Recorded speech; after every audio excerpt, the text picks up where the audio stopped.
Welcome to the latest exciting installment of the Bad Wolf podcast. I'm Martin, and joining me this week, I have Chris. Hello.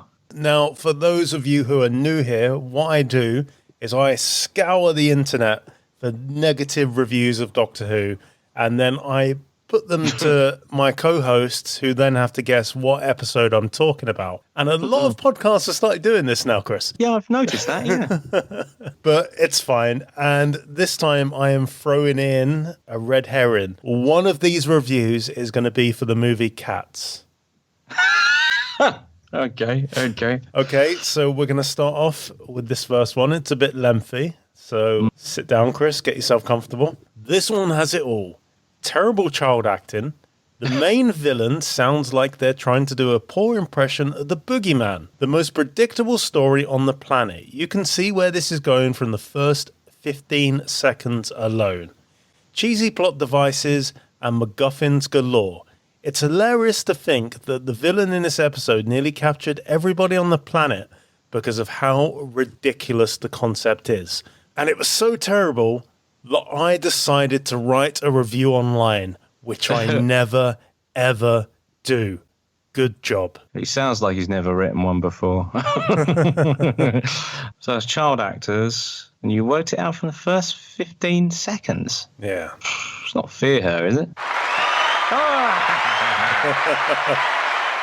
To be honest, I can't remember what the first 15 seconds are, because I've not watched it in probably a few years. Isn't that where the TARDIS... Maybe because I agree with him. ...materialises in an alley, and then he's got to reposition it. How could you guess where the story's going for that?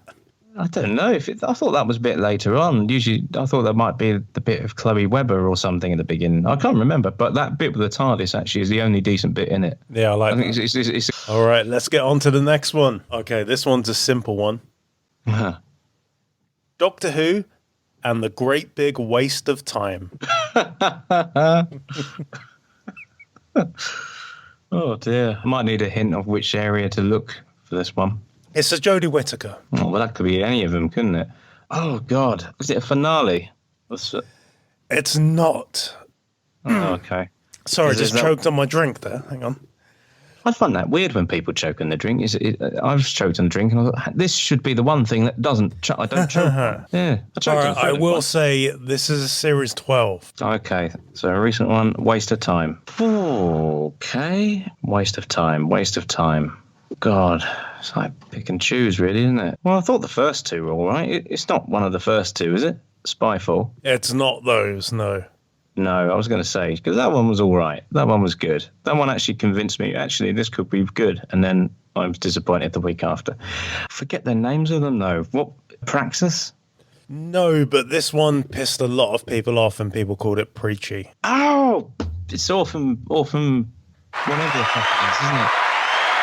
That's the one. That's the one. Yeah, that was ridiculous. I remember watching that, and it gets to that very end, the end of it. Well, first of all, I know Benny's a meme and all that, but it's a shit meme. He was a shit character. I hated both of them. And by the end of it, then suddenly it just turned off. Well, this could be Earth, really. This is Earth if you don't sort the planet out. And I thought, oh, fuck off. I think I felt and heard everyone's eye roll at the same time. It was, oh dear, that was awful. That really was a poor thing. And that was the next episode as well, as I just said. You just win me back with Spyfall, 2-parter with the return of a really cool master that made me, made me forget Michelle Gomez. And then suddenly you just have that.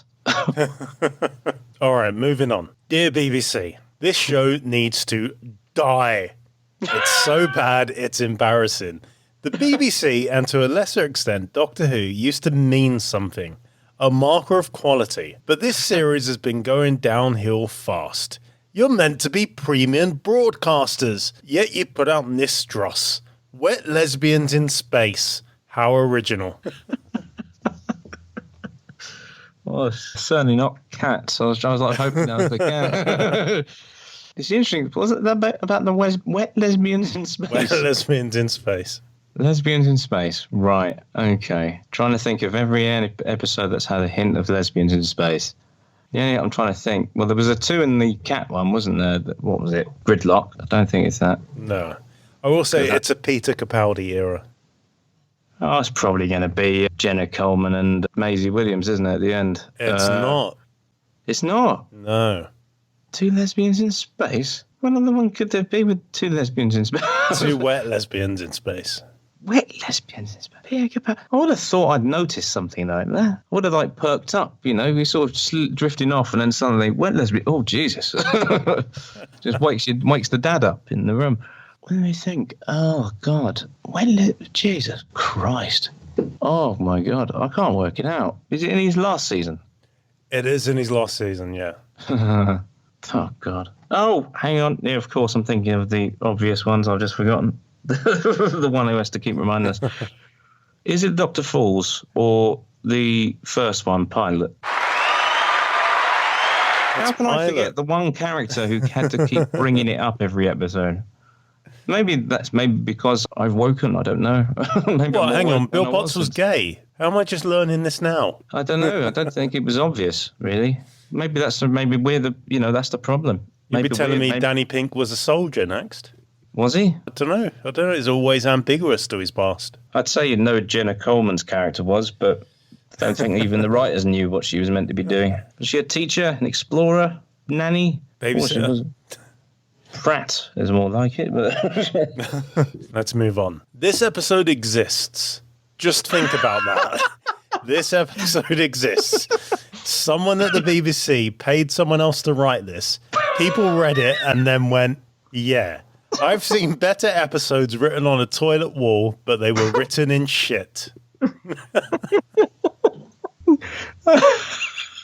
Oh, that's beautiful.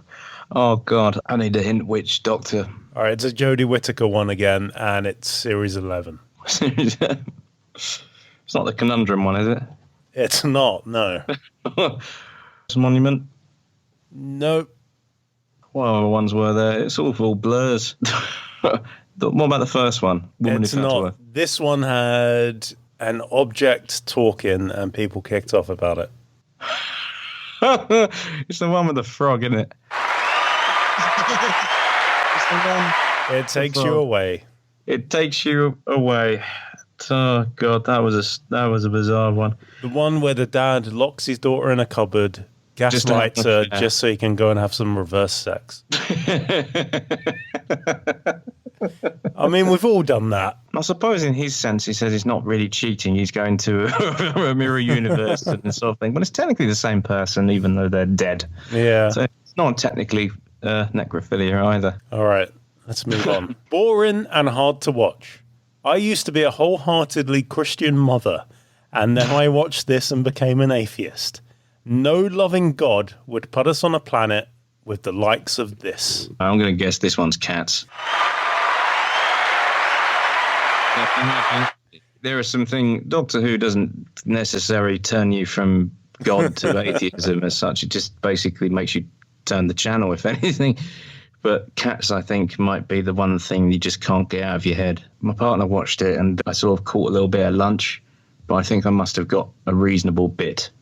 No idea what the hell was going on in it there. And my partner's a massive fan of the musical. She went to see it when she was a kid, and it was a big event for her because they came to London. She's from Devon. They came all the way down specifically to see the musical. Yeah. We both made it about 20 minutes into the film. And we're just like, we can't. I can't do this. And I thought it'd be fun to like get pissed up while I was watching it and then maybe do a podcast about it, and couldn't do it. Yeah, I kind of wouldn't. No, I wouldn't even see it on a dare for a laugh. You know, I've watched Sharknado, but that's a film you can get pissed with and watch with friends. But Cats looks well out of it looks too disturbing for me to. It's kind of like, I suppose it's like the cinema equivalent of like Two Girls, One Cup sort of thing, isn't it? You sort of anyone who's watched it going, have you watched it? Have you watched it? And then they go and watch it and they go, why did you make me watch that? I said, I don't know. Well, now we've both watched it. We can't unsee this shit. It's the human centipede effect, I think. All right, moving on. They should have called this episode Fuck You. Because that's what it feels like. It feels like they're telling us all, fuck you. Why does Moffat have such a fetish for heads? In 50 years, I don't think we've ever seen such an incompetent companion send-off.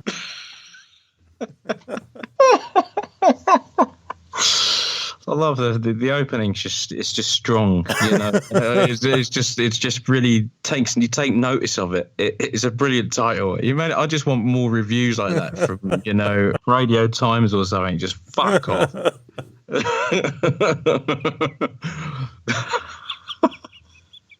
So it's a Moffat one. It involves heads. I wouldn't say it does. But these reviews can get a little bit weird. Yeah. Oh my God. Okay, a Moffat episode where they literally just fuck off. Oh my God, it feels like I'm back on Twitter throughout those years. No wonder why he left Twitter for a bit.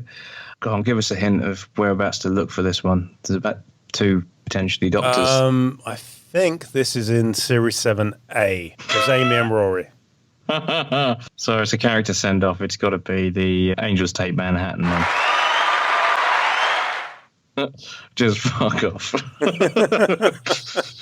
Funny enough, that's what I said at Clara's exit. Yeah. But yeah, I just love that. I want more reviews like that. That's just club. What did you make of the Angels Take Manhattan? Thought it was a bit of a mess. I thought the ending was, it was quite a touching ending at the end. That they just get zapped off and live the rest of their life, in the past or whatever. But the rest of it's bollocks. I don't get why River couldn't go and pick them up with a vortex manipulator, because she's clearly taking them a message.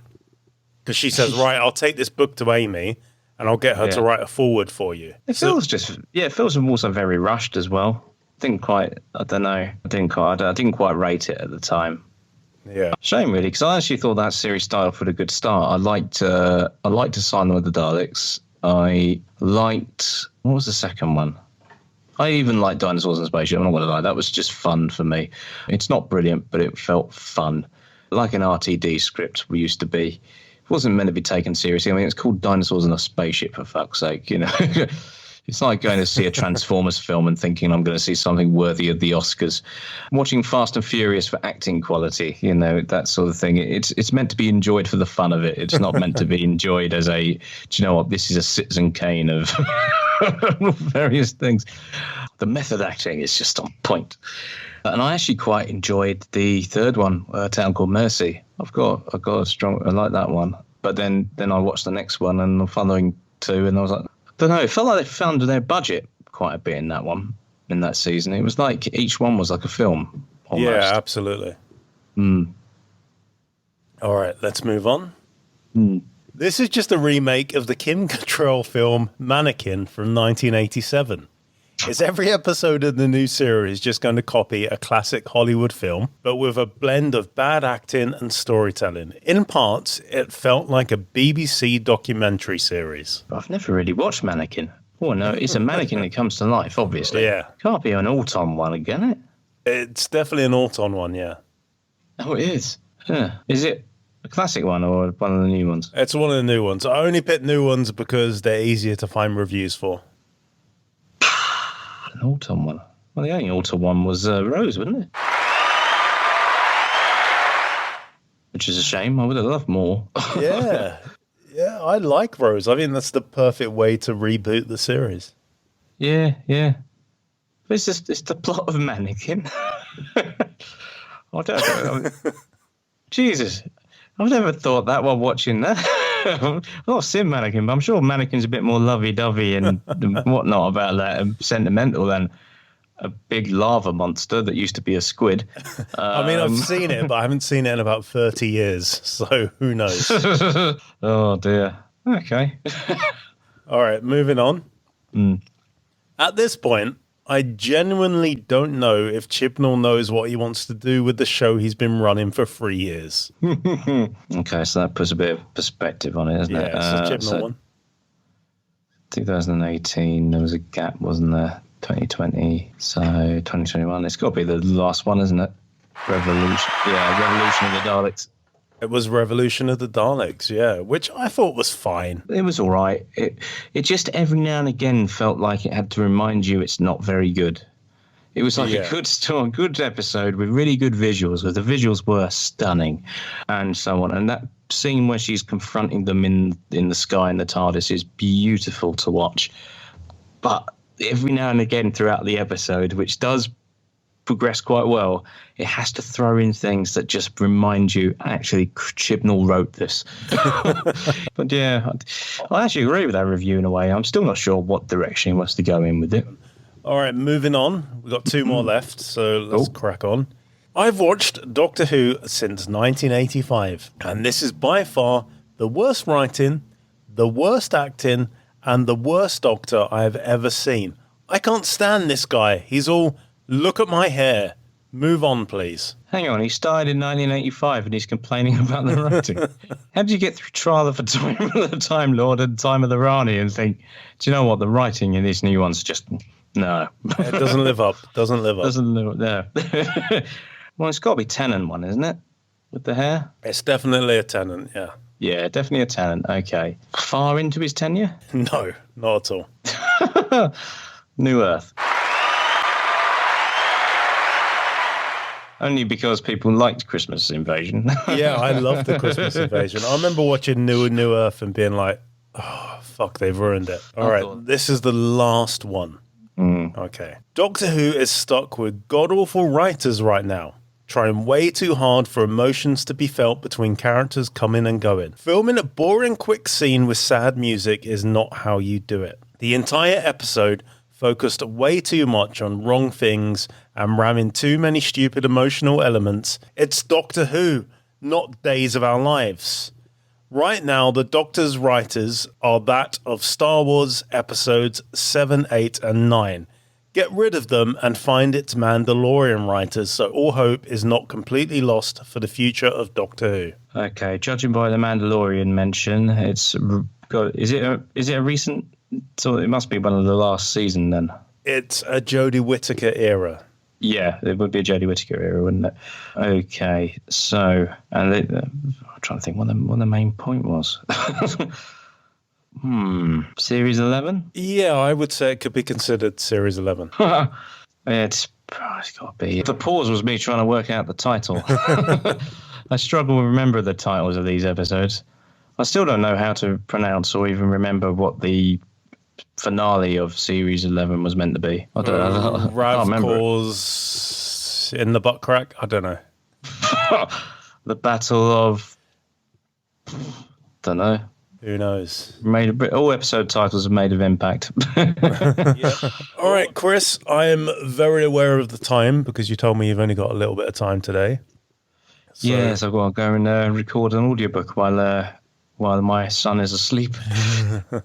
I do it in the evening where my partner and him have gone to bed and I can be tired and read the book. But actually, no, it's a nice book and it's called The Demon and the Fox. Excellent. All right, Chris. Well, thank you for joining me once again.